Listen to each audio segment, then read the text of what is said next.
નાંદોદ તાલુકાના મોટા લીમટવાડા ખાતે ધરતી આબા જનજાતીય ગ્રામ ઉત્કર્ષ અભિયાન કાર્યક્રમ યોજાયો। નર્મદા જિલ્લાના નાંદોદ તાલુકાના મોટા લીમટવાડા ગામમાં આદિજાતિ સમાજના ઉત્કર્ષને કેન્દ્રમાં રાખીને આયોજિત ધરતી આબા જનજાતીય ગ્રામ ઉત્કર્ષ અભિયાન કાર્યક્રમને અધ્યક્ષ સ્થાનેથી સંબોધતા ડોક્ટર દર્શનાબેન દેશમુખે જણાવ્યું કે આદિવાસી સમાજના સર્વાંગી વિકાસ માટે કેન્દ્ર અને રાજ્ય સરકારે શિક્ષણ, પોષણ, સ્વાસ્થ્ય સુરક્ષા, મહિલા સ્વાવલંબન, સ્વરોજગાર, રોજગારીની નવી તકો સહિત નલ સે જલ, સિંચાઈ, રોડ રસ્તા, પીવાનું પાણી, જનધન યોજના, આયુષ્માન ભારત યોજના સહિતને અનેકવિધ યોજનાઓને અમલી બનાવી છે। આ તમામ કલ્યાણકારી યોજનાઓનો લાભ આદિજાતિના છેવાડાના માનવી સુધી મળી રહે તે માટે કેન્દ્ર તથા રાજ્ય સરકાર કામગીરી કરી રહી છે। કાર્યક્રમ દરમિયાન આંગણવાડી, આરોગ્ય અને ખેતીવાડી વિભાગના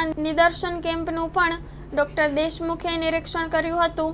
તેમણે ગ્રામજનોને વધુમાં વધુ લાભ મળે તે સુનિશ્ચિત કરવા માટે કર્મીઓને અનુરોધ કરી પ્રોત્સાહિત કરીને માર્ગદર્શન પૂરું પાડ્યું હતું। આ કેમ્પ દરમિયાન રેશન કાર્ડ, નામ કમી, નામ સુધારણા સહિત જાતિના દાખલા માટેના કેમ્પો પણ યોજાયા હતા, જેમનો લાભ ગ્રામજનોને મળ્યો હતો। Story report by Paresh Pandya, Narmada Tilakwada.